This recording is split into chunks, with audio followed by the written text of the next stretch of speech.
ಚರಿತೆ ಹೇಳುವೆ, ಕರುಣಾಮಯಿ ದೇವಿ ನಿನ್ನ ಕೃಪೆಯ ಕೇಳುವೆ.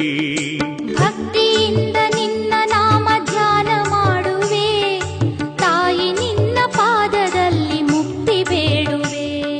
ಭಕ್ತಿಯಿಂದ ನಿನ್ನ ನಾಮ ಧ್ಯಾನ ಮಾಡುವೆ, ತಾಯಿ ನಿನ್ನ ಪಾದದಲ್ಲಿ ಮುಕ್ತಿ ಬೇಡುವೆ. ಚೌಡೇಶ್ವರಿ ತಾಯಿ ನಿನ್ನ ಚರಿತೆ ಹೇಳುವೆ, ಕರುಣಾಮಯಿ ದೇವಿ ನಿನ್ನ ಕೃಪೆಯ ಕೇಳುವೆ.